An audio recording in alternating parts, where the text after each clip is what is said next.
Hello everyone. आज हम discuss कर रहे हैं एक न्यूज़ जो कि बहुत इंपॉर्टेंट है। Putin India visit 2025 annual summit impact on India Russia ties. जैसा कि हम पहले भी डिस्कस कर चुके हैं कि पुतिन जो है इंडिया विजिट कर रहे हैं और इससे जो है इंडिया और रशिया के रिलेशंस बेहतर होंगे। तो आज हम इसको विस्तार से चर्चा करेंगे। भारत और रूस के जो हैं वो संबंध कैसे हैं, पॉलिटिकल रिलेशंस कैसे हैं और जो ऑयल डील होती है वो किस तरीके की है। इसके साथ ही जो इनके रिलेशंस हैं वो हम डिस्कस करेंगे पीआईबी की ऑफिशियल वेबसाइट के according. Government of India press information bureau के अकॉर्डिंग जो है from strategic partnership to special and privileged bond India Russia relations at a glance, इसके बारे में हम डिस्कस करेंगे विस्तार से।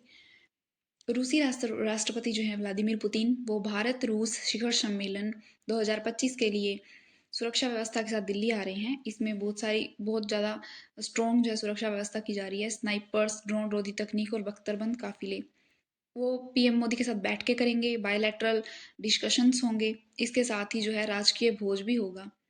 औपचारिक कार्यक्रम शुक्रवार 5 दिसंबर को होगा राष्ट्रपति भवन में। स्वागत समारोह शुरू होंगे। उसके बाद महात्मा गांधी को श्रद्धांजलि देने राजघाट जाएंगे। हैदराबाद हाउस में जो एनुअल है भारत रूस शिखर सम्मेलन वो होगा। भारत मंडपम में कार्यक्रम होगा। राष्ट्रपति द्रौपदी मुर्मू द्वारा आयोजित राजकीय रात्रि भोज भी होगा। तो इस तरीके से कुछ प्रोग्राम्स रहने वाले हैं, व्यवस्थाएं रहने वाली हैं। एक अधिकारी हैं गलीब कराकुलोव, इन्होंने बताया कि जो पुतिन है वो बहुत आइसोलेटेड और अलग थलग लाइफ जीते हैं। उन्होंने बताया है कि वो स्मार्टफोन से दूर रहते हैं, सुरक्षित ट्रेन से यात्रा करते हैं और डिजिटल भौतिक ट्रेसबिलिटी को कम करने के लिए सख्त प्रोटोकॉल का पालन करते हैं। बहुत आइसोलेटेड लाइफस्टाइल है इनका। इसके अलावा खाद्य सुरक्षा भी एक कड़ा नियंत्रण वाला क्षेत्र है। पुतिन अपने सैन्य प्रशिक्षित रसोइयों, खाद्य प्रशिक्षकों और रसोई कर्मचारियों के साथ यात्रा करते हैं, मतलब उनको साथ लेके जाते हैं, जैसा कि क्रेमलिन समर्थित व्रत चित्र अवर सर्विस में बताया गया है। पुतिन जहाँ भी जाते हैं उनकी जो कुलिनरी टीम है वो मौजूद होती है वहाँ पे। उनके आगमन से पहले विदेशी होटल जो होते हैं रसोई घर से वहाँ की स्थानीय खाद्य सामग्री हटा दी जाती है। वहाँ का जो लोकल फूड होता है उसको वहाँ से हटा दिया जाता है। उसकी जगह रूस में ही प्राप्त और प्रशिक्षण की गई सामग्री रखी जाती है, मतलब कि जो रशिया की जो सामग्री है वो रखी जाती है। इस तरीके से काफ़ी सेफ हैं। विदेश में पुतिन आमतौर पर आरएस सीनेट लिमोजीन में यात्रा करते हैं। इसमें जो है यात्रा करते हैं, जो रूस में निर्मित एक बख्तरबंद वाहन है जो गोलियों, विस्फोटों और रासायनिक खतरों से सुरक्षित है। तो ये उनकी सेफ्टी के लिए है एक स्पेशल व्हीकल।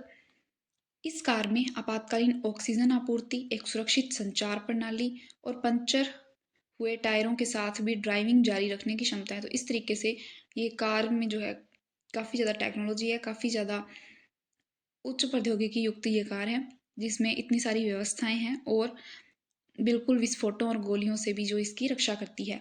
उनका विमान है जो इल्यूशिन IL-96-300 PU, जिसे फ्लाइंग क्रेमलिन भी कहा जाता है। ये है जिसे फ्लाइंग क्रेमलिन भी कहा जाता है। एन्क्रिप्टेड संचार मिसाइल रक्षा प्रणाली, एक चिकित्सा इकाई और परमाणु संचालन को अधिकृत करने में सक्षम एक सुरक्षित कमांड सेंटर से लैस है। तो इसमें भी इतनी सारी व्यवस्थाएं हैं। इसके साथ 2 बैकअप विमान भी होते हैं। कथित तौर पर बीमारियों के जोखिम को कम करने के लिए विदेश यात्रा से पहले अंगरक्षकों को 2 सप्ताह के लिए क्वारंटाइन किया जाता है। तो इस तरीके से जो है पुतिन जो है बहुत ज़्यादा जो सेफ जो है वो लाइफ जीने की कोशिश करते हैं। जो उनके अंगरक्षक हैं उनको भी क्वारंटाइन किया जाता है 2 हफ्ते पहले यात्रा से। अब हम डिस्कस करते हैं कि इंडिया और जो रशिया है उनके रिलेशंस क्या हैं, कैसे हैं, और ऑयल डील के बारे में और जियोपॉलिटिक्स के बारे में। Oil defence geopolitics, why Putin is visiting Modi in Delhi. इस यात्रा के दौरान दिल्ली मॉस्को के बीच कई समझौतों पर हस्ताक्षर होने की उम्मीद है। यह यात्रा अमेरिका के साथ भारत पर रूसी तेल खरीदना बंद करने के लिए दबाव बढ़ाने के लिए कुछ महीनों बाद हो रही है। मतलब कि अमेरिका ने भारत पर दबाव बढ़ाया था कि भारत जो है रूस से तेल खरीदना बंद कर दे। इसके साथ ही अमेरिका ने जो है डोनाल्ड ट्रंप ने रूस और यूक्रेन युद्ध को समाप्त करने के लिए रूस से वार्ता भी की थी, लेकिन वो वार्ता असफल रही थी। ऐसा हम पहले भी डिस्कस कर चुके हैं। यह शिखर सम्मेलन दोनों देशों के लिए एक महत्वपूर्ण मोड़ पर आ रहा है। पुतिन अमेरिका द्वारा प्रस्तावित नवीनतम यूक्रेन शांति प्रस्ताव को अस्वीकार करने के बाद दिल्ली पहुंचे हैं। इससे पहले उन्होंने जो है अमेरिका का जो प्रस्ताव था वो रिजेक्ट कर दिया है। उन्हें विश्वास है कि युद्ध के मैदान में रूसी सेनाओं की हालिया प्रगति ने उन्हें मजबूत किया है। रूस के साथ भारत के रिश्ते शीत युद्ध के समय से ही गहरे हैं। तो ये इंडिया रशिया रिलेशंस आ गया है टॉपिक अब। जब शीत युद्ध हुआ था तब से ही जो है रूस के साथ भारत के रिश्ते काफ़ी गहरे हैं। तब से रूस भारत का सबसे बड़ा रक्षा आपूर्तिकर्ता बना हुआ है। यह एक ऐसा गठबंधन है जिसे पश्चिमी सरकारों ने लंबे समय तक बर्दाश्त किया है। यहाँ तक कि यूक्रेन में पुतिन की कार्रवाइयों के बाद भी। लेकिन ट्रंप की व्हाइट हाउस में वापसी ने एक बिल्कुल अलग दृष्टिकोण का संकेत दिया है। Trump and India Russia. पिछले 3 वर्षों में अमेरिका और यूरोप ने इस पर आंखें मूंद ली, जबकि भारत पश्चिमी देशों के प्रतिबंधों के बावजूद सस्ते रूसी तेल का सबसे बड़ा खरीदार बन गया। अमेरिका ने जो है बहुत सारे टैरिफ वगैरह लगाए हैं, प्रतिबंध लगाए हैं कि भारत जो है रूस से तेल ना खरीदे और ये कंट्री जो है पूरी आइसोलेटेड हो जाए। तो इस तरीके से उन्होंने सैंक्शंस लगाए थे, लेकिन फिर भी भारत जो है रूस का तेल खरीद रहा है। लेकिन इस साल की शुरुआत में यूक्रेन में अमेरिकी राष्ट्रपति ने शांति प्रयासों के विफल होने के बाद ट्रंप ने भारत पर रूस के आक्रमण को वित्त पोषित करने का आरोप लगाना शुरू कर दिया है। तो इस तरीके से ट्रंप ने बहुत सारे आरोप लगाने शुरू कर दिए हैं। उन्होंने सार्वजनिक रूप से भारत पर रूसी तेल खरीद बंद करने का दबाव डाला। पब्लिकली उन्होंने टैरिफ वगैरह लगाए हैं ताकि इंडिया जो है रशिया से तेल खरीदना बंद कर दे, जिसके परिणाम स्वरूप भारतीय जो इम्पोर्ट हैं उन पर 25% अतिरिक्त अमेरिकी टैरिफ लगाया गया है। तो इस तरीके से और भी ज़्यादा बाद में लगाया गया था। दिल्ली, जिसने आज़ादी के बाद से ही बहुपक्षीय विदेश नीति अपनाई है, किसी भी बाहरी हस्तक्षेप पर खराब प्रतिक्रिया देती है। इसमें जो है ट्रंप कथित तौर पर दखलंदाजी और दबाव बनाने की कोशिशों पर कड़ी आपत्ति जताई है, जिसके परिणाम स्वरूप अमेरिका भारत संबंध वर्षों में सबसे खराब गिरावट आई है। रशिया और इंडिया के रिलेशंस जब अच्छे हो रहे हैं तो इसके साथ अमेरिका के साथ जो है रिलेशंस खराब हो रहे हैं इंडिया के। तो इस तरीके से जो है इनका रिलेशंस अभी चल रहे हैं। अभी है रशिया और चाइना। फिर भी रूस के साथ अपने संबंधों में भारत की अन्य महत्वपूर्ण प्राथमिकताएं हैं, अर्थात वह विशाल महाशक्ति जो उसको विशुद्ध उत्तरी और उत्तर पूर्वी सीमा पर स्थित है। पांडे ने कहा कि भारतीय पक्ष की ओर से रूस के एक महान और वफादार मित्र होने की तमाम बातों के बावजूद इस रिश्ते के महत्व को का असली कारण भूगोल है, जियोपॉलिटिक्स। उन्होंने कहा है कि चीन के निकट भविष्य में भारत के लिए सबसे बड़ा खतरा बना हुआ है। चीन जो है भारत के लिए खतरा है और सोवियत संघ के बाद से भारत ने हमेशा चीन के विरुद्ध महाद्वीपीय संतुलन के लिए रूस पर भरोसा किया है। मतलब कि एक ही कॉन्टिनेंट में है, इसी वजह से जो रशिया और चाइना के रिलेशंस हैं वो अच्छे हैं। लेकिन भारत ने चीन के मामले में जो है रशिया पर ज़्यादा भरोसा किया है। पांडे ने कहा कि मॉस्को और बीजिंग के बीच बढ़ती घनिष्ठ बिना किसी सीमा वाली साझेदारी ने भारत को झकझोर कर दिया। मतलब कि रशिया और जो चाइना है उनके बीच रिलेशंस और बेहतर होते जा रहे हैं और उन्हें रूस को चीन के बहुत करीब आने से रोकने और यह सुनिश्चित करने का कोई रास्ता खोजने की उम्मीद छोड़ दी है कि वह चीन के कुछ दबाव डालने के लिए मॉस्को पर भरोसा कर सके। इसने भारत को रूस पर अपनी निर्भरता विशेष रूप से रक्षा के क्षेत्र में कम करने का प्रयास करने के लिए प्रेरित किया है। मतलब भारत को जो है रूस पर अपनी निर्भरता थोड़ी कम कर देनी चाहिए डिफेंस के क्षेत्र में। दशकों से भारत की लगभग 70% जो डिफेंस की खरीद है वो रूस से होती है। पिछले 4 दशकों में ये 40% रह गई है। इसका मतलब है कम हुई है डिफेंस के क्षेत्र में। While the sale of weapons and planes, in particular Russian S-400 air defense system and Sukhoi Su-57 fighter aircraft, will probably be a key component of Modi and Putin talks on Friday. मतलब जो भी चर्चाएं होंगी उसके अंदर जो Sukhoi fighter aircraft है और S-400 डिफेंस सिस्टम है जिसका यूज़ हम ऑलरेडी कर चुके हैं, तो इसके ऊपर भी बातचीत होने की संभावनाएं हैं। तो ये दोनों हैं वो जिनके बारे में बातें होने की संभावना है, चर्चा होने की संभावना है। The question of oil.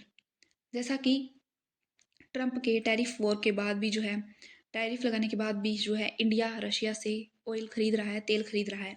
तेल का सवाल भी गंभीर है। हालांकि मोदी ने जोर देकर कहा है कि भारत रूसी तेल खरीदना जारी रखेगा। मतलब भारत जो है किसी के दबाव में नहीं आएगा, वो एक स्वतंत्र संप्रभु देश है, तो वो अपने रिलेशंस जो है रशिया के साथ अच्छे रखेगा और ऑयल खरीदना जारी रखेगा।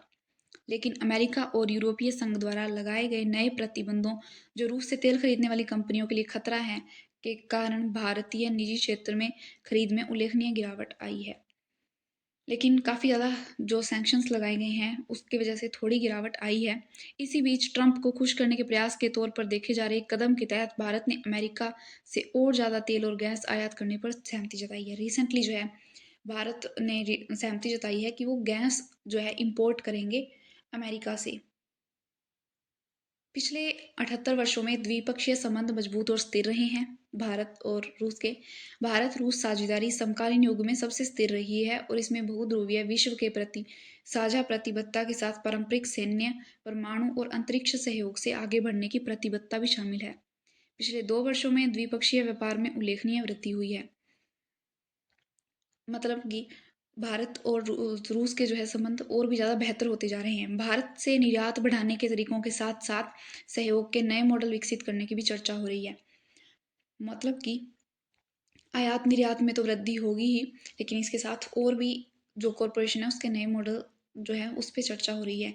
दोनों देश अंतर क्षेत्रीय सहयोग को भी मजबूत करना चाहते हैं, विशेष रूप से रूस के सुदूर पूर्व के साथ अंतर्राष्ट्रीय उत्तर दक्षिण परिवहन गलियारा, चेन्नई व्लादिवोस्तक पूर्वी समुद्री गलियारा, उत्तरी समुद्री मार्ग। तो इस तरह की कुछ कनेक्टिविटी पहल हैं जिनको बढ़ावा दिया जा रहा है रशिया और इंडिया के बीच। रूस के पूर्व की ओर झुकाव और उनके संसाधनों, तकनीक और भारत की अपनी प्रमुख पहलों जैसे कि आत्मनिर्भर भारत और मेक इन इंडिया के बीच तालमेल है। इस तरीके से भारत और रशिया के जो रिलेशन हैं उनको और बेहतर करने के प्रयास जारी हैं। अंतर्राष्ट्रीय बहुपक्षीय संगठन और संपर्क परियोजनाएं, international multilateral organization and connectivity project. Bharat और रूस संयुक्त राष्ट्र G20, ब्रिक्स, शंघाई सहयोग संगठन जैसे बहुपक्षीय मंचों पर घनिष्ठ सहयोग करते हैं। 2023 में भारत की G20 और जो SCO शंघाई सहयोग संगठन जो है उसकी अध्यक्षता और 2024 में रूस की ब्रिक्स अध्यक्षता के दौरान नियमित आदान प्रदान और आपसी सहयोग से यह सहयोग और भी ज़्यादा मजबूत हुआ है। इन संगठनों की वजह से और भी ज़्यादा जो है रिलेशंस मजबूत हुए हैं। रूस ने संयुक्त राष्ट्र सुरक्षा परिषद में स्थायी सदस्यता के लिए भारत की उम्मीदवारी का लगातार समर्थन किया है। मतलब कि रूस जो है वो भारत की जो यूनाइटेड नेशंस जो सुरक्षा परिषद है, संयुक्त राष्ट्र सुरक्षा परिषद, उसमें जो है स्थायी सदस्यता के लिए बातचीत करता है। भारत 2026 में ब्रिक्स की अध्यक्षता करेगा और इसकी प्रक्रियाओं को संस्थागत बनाकर ब्रिक्स के सहयोग को मजबूत करने के लिए काम करेगा। इस तरीके से अंतर सरकारी आयोग दोनों देशों के बीच व्यापार और आर्थिक सहयोग के क्षेत्रों में द्विपक्षीय प्रगति की नियमित निगरानी के लिए एक तंत्र है जिसकी स्थापना 1992 में की गई थी। हस्ताक्षरित व्यापार, आर्थिक, वैज्ञानिक और तकनीकी सहयोग पर अंतर सरकारी आयोग के समझौते द्वारा की गई थी। The India Russia inter governmental commission IRIGC। तो इस तरीके से है ये PIB की ऑफिशियल वेबसाइट से। साइंस एंड टेक्नोलॉजी के क्षेत्र में भारत का योगदान, मतलब भारत और रूस के जो रिलेशंस हैं, भारत और रूस के बीच अंतरिक्ष क्षेत्र में लंबे समय से सहयोग चल रहा है। उनकी अंतरिक्ष एजेंसियों, भारतीय अंतरिक्ष अनुसंधान संगठन ISRO और रोसकॉस्मोस जो कि रूस की है, ने भारत के पहले मानवयुक्त अंतरिक्षयान मिशन गगनयान सहित साथ मिलकर काम करने के समझौतों पर हस्ताक्षर किए हैं। इस साझेदारी के तहत भारतीय अंतरिक्ष यात्री रोसकॉस्मोस के तहत रूस में अपना प्रशिक्षण पहले ही पूरा कर चुके हैं। मतलब इनके थ्रू भी इनके रिलेशंस बेहतर होते हैं। तो इस तरीके से ये थी हमारी आज की न्यूज़ जिसमें हमने PIB की वेबसाइट के अकॉर्डिंग जो है ओवरव्यू लिया इंडिया एंड रशिया के रिलेशंस का। जियोपॉलिटिक्स और जो economic relation, political relations Russia के साथ हमारे काफ़ी अच्छे हैं, लेकिन इसका जो प्रभाव है वो अमेरिका जो है उसके अमेरिका और इंडिया के रिलेशंस पर पड़ता है। उनके बीच संबंधों में थोड़ा प्रभाव पड़ता है क्योंकि जब इंडिया के रशिया के साथ रिलेशंस बेहतर होते हैं तो जो वेस्टर्न कंट्रीज है उनके साथ थोड़ा प्रभाव पड़ता है। लेकिन इस बैठक के बाद जो है और भी ज़्यादा बातचीत और चर्चाएं होने की संभावना है डिफेंस को लेकर या ऑयल को लेकर। तो इनकी संभावनाएं हैं जिस पर हम डिस्कशन करेंगे एक बार फिर से। आई होप आपको ये समझ आया होगा। आपको ये याद रखना है, ये मोस्ट इम्पॉर्टेंट है क्योंकि ये PIB की वेबसाइट से लिया गया है और क्वेश्चन पूछे जा सकते हैं, तो ये मोस्ट इम्पॉर्टेंट है। आई होप आपको समझ आया होगा। Thank you so much.